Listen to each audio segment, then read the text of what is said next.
बिस्मिल्लाहिर्रहमानिर्रहीम अस्सलामु अलैकुम नाजरीन। ओवरसीज़ पाकिस्तान का वो असासा है जो पाकिस्तान से बाहर वेल्थ क्रिएट कर रहे होते हैं और पाकिस्तान के अंदर बेच रहे होते हैं। यहाँ पे इन्वेस्टमेंट करते हैं, अपनी फैमिली की ब्रेड एंड बटर का ख्याल रख रहे होते हैं और दूसरी चीज़ों पे फोकस होता है उनका।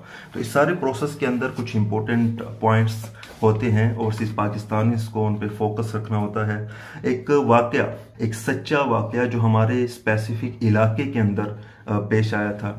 मेरी वालदा अक्सर जब हमें सेविंग पे मोटिवेट करना होता है तो हमें वो वाकया सुनाती हैं। एक सच्चा वाकया है, ये नहीं कि मैं बटरिंग के लिए वाकया सुना रहा हूँ, हरगिज़ नहीं। हमारे यहाँ दो फैमिलीज थी, उनके दो सपूत, दो नौजवानों ने मिलकर डिसाइड किया कि हम बाहर किसी मुल्क में चलते हैं, पाकिस्तान के हालात अच्छे नहीं हैं तो क्यों ना वहाँ पे हम अच्छी अर्निंग कर सकेंगे, फैमिली को पाल सकेंगे, हालात अच्छे हो जाएंगे, खुशहाली आएगी और दूसरी चीज़ें। इस तरह वो दोनों चले गए और बाहर किसी मुल्क के अंदर सेम जॉब उन्होंने शुरू कर दी। लेकिन सेम जॉब सेम अर्निंग शुरू कर दी।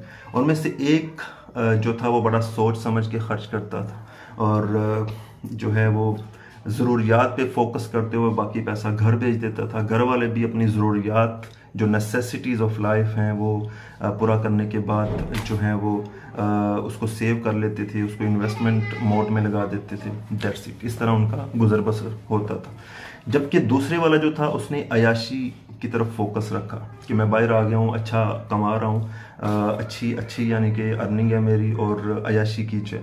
बाहर भी उसने अच्छा अयाशी वगैरह करना शुरू कर दी। घर वालों को भी मॉडर्न आर्टिकल्स, जो इलेक्ट्रॉनिक डिवाइसेस, और यहाँ पे भी उन्होंने गाड़ियाँ शाड़ियाँ ले ली। एक अच्छा अयाशी वाला कॉन्सेप्ट वहाँ पे भी बना रहा और पाकिस्तान के अंदर भी उन्होंने बना लिया। एट द एंड नॉर्मली 15-20 साल का एक टेन्योर होता है। 10 से 20 साल तक हमारे ओवरसीज़ पाकिस्तानी जो होते हैं वो बाहर जॉब करते हैं या बिजनेस करते हैं, बाद में वो पाकिस्तान आते हैं क्योंकि ये एक बाइज्जत प्लेस है।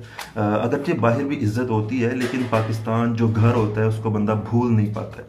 तो पाकिस्तान वो वापस तशरीफ लाए। तो उनमें से एक जो बंदा था उसका जो सोच समझ के खर्च करता था, उसकी अच्छी खासी सेविंग थी, इन्वेस्टमेंट्स थी, उसको आने वाले वक्त की टेंशन भी नहीं थी कि भाई अब मैं रिलैक्स हूँ। जबकि दूसरे वाले पे कर्ज चढ़ चुका था। ये एक रियलिटी है, ये एक बहुत बड़ी रियलिटी। आप कहेंगे कर्ज कैसे चढ़ चुका था, लेकिन ये एक रियलिटी है। ज़रूरियात भी उसने एंगल्स की निकल आती हैं। आप एक्सपेंसेस को जितना वाइड रेंज में लेके जाएंगे तो वो अर्निंग भी उसी लेवल की डिमांड करेंगे।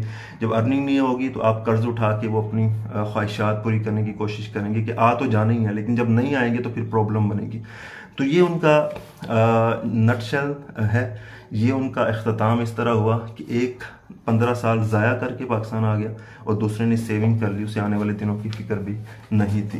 तो जब आप घर वालों को छोड़ के जाते हैं, वहाँ पे जाके अपना सारा काम खुद करते हैं, ईच एंड एवरीथिंग, अपने कपड़े प्रेस करना, धोने, खाना पीना, खाने पीने का भी वो फोकस्ड उन चीज़ों पे नहीं होता है जो पाकिस्तान में जिस तरीके कार से माँ के हाथ का वो परोठा खाते हैं और वो देसी घी और वो अयाशियाँ हम करते हैं अपने ट्रेडिशनल स्टाइल के अंदर, अपने रात को भी सुबह भी खाने पीने के पॉइंट ऑफ व्यू से वो चीज़ें नहीं होती हैं। मैं इस चीज़ को जानता हूँ, समझता हूँ। तो इतनी तकलीफ़ें और फिर घर वालों से दूरी, ये एक बड़ी इस तरह की फीलिंग है जो इंसान को अंदर से तोड़ के रख देती है। बहुत सारे दोस्त हैं जो रोते भी हैं लेकिन दिखाते नहीं है इस चीज़ को। तो एक बड़ा सैड सा एनवायरनमेंट होता है। तो ऐसे में जिस मकसद के लिए आप गए हुए वहाँ पे वो पूरा नहीं कर रहे, सेविंग नहीं कर रहे, इन्वेस्टमेंट नहीं कर रहे, तो ये आपके लिए एक बहुत ज़्यादा जो है वो मुश्किल का बायस बन जाता है। तो सेविंग की बहुत इंपॉर्टेंस है। हमारे इस्लाम ने भी इस पे बड़ा फोकस करवाया है। अल्लाह रब्बुल इज़्ज़त जो इस कायनात को पैदा करने वाले हैं, रिज़्क़ देने वाले हैं, उन्होंने हमें इसराफ से और तबज़ीर से मना किया है। इसराफ कहते हैं कि किसी चीज़ पे थोड़ा सा खर्च होना, आप ज़्यादा खर्च कर दें। तबज़ीर कहते हैं कि किसी चीज़ पे खर्च ही नहीं होना, आप एवं ही खर्च कर दें। तो इन दोनों चीज़ों से इस्लाम ने हमें मना किया। इसके बरक्स सखावत पे जोर दिया है कि आप अपने घर वालों पे, उनकी ज़रूरियात पे, दूसरे ज़रूरतमंद लोगों पे खर्च करें, इंसानियत के लिए आसानी पैदा करें। ये बहुत जो है वो ज़रूरी चीज़ होती है। अच्छा, अब होता क्या है, बहुत सारे लोग जो ओवरसीज़ पाकिस्तानी हैं इस कॉन्सेप्ट पे फोकस रखते हुए सेविंग करते हैं कि भाई हम सेविंग करें, इन्वेस्टमेंट करें, कहीं ज़ाया ना करते पैसे। लेकिन पाकिस्तान के अंदर कोई केयर टेकर नहीं मिलता उनको। जो उनके पैसे की हिफाजत कर सके। फैमिली तो ठीक है, वो सेव कर लेती है, लेकिन इन्वेस्टमेंट फैमिली बाज़ नहीं कर पाती है। तो इसलिए एक बहुत ज़रूरी चीज़ होती है कि उनको पाकिस्तान के अंदर कोई ऐसा बंदा मिल जाए जो उनकी चीज़ों को मतलब सेव कर सके, इन्वेस्टमेंट पॉइंट ऑफ व्यू से कर सके।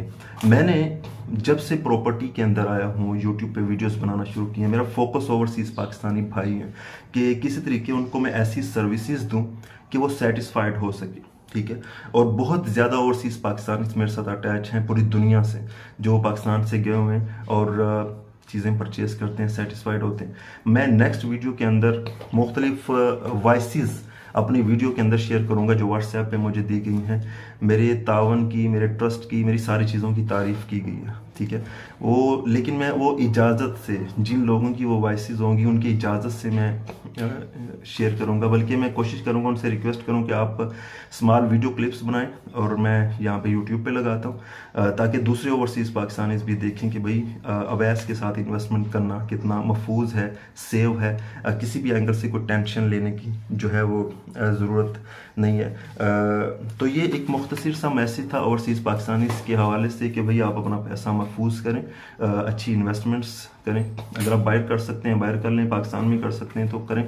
कम से कम 15-20 साल बाद जब आप पाकिस्तान लौटे तो आपको एक अच्छा सेटअप मिले जहाँ पे आप बाकी की ज़िंदगी पुरसुकून अंदाज से गुजार सके, रिलैक्सेशन वाले स्टाइल से गुजार सके। आपका लाइफ स्टाइल, आपकी आने वाली जो नस्लें हैं वो उस चीज़ को जो है वो महसूस कर सकें, इंजॉय कर सकें।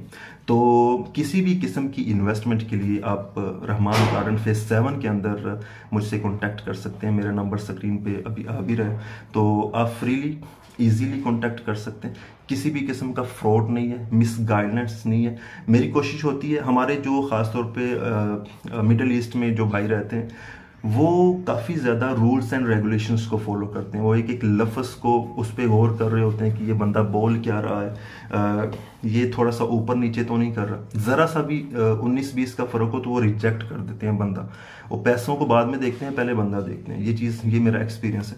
तो मेरी कोशिश होती है कि अगर किसी चीज़ के अंदर, किसी ब्लॉक के अंदर कोई फैसिलिटी नहीं है तो उसको भी डिस्क्राइब करो, ठीक है। अभी कल एक भाई ने पूछा था कि भाई जे ब्लॉक में गैस कब आ रही है, तो मैं कह देता कि भाई अनकरीब आ रही है या मौजूद है। नहीं, मैंने कहा भाई अभी कोई उम्मीद नहीं है, जो चीज़ है नहीं एक्चुअल में, मैं उसका दिलासा क्यों दूं आपको, ठीक है। तो ना मैं ओवर गाइड करता हूँ, ना मैं मिस गाइड करता हूँ, ना मैं मिसलीड करता हूँ। मेरी सारी चीज़ें खुली किताब की तरह आपके सामने। आप मेरे साथ इन्वेस्टमेंट करने के लिए आ सकते हैं, इस एक्सपीरियंस को गेन कर सकते हैं इंशाल्लाह। तो आपको किसी भी किस्म का जो है वो टेंशन लेने की ज़रूरत नहीं है। पाकीज़ा टीवी को सब्सक्राइब करना बिल्कुल मत भूलिएगा। That's it, hope so it makes sense. Thank you very much. Allah हाफिज़।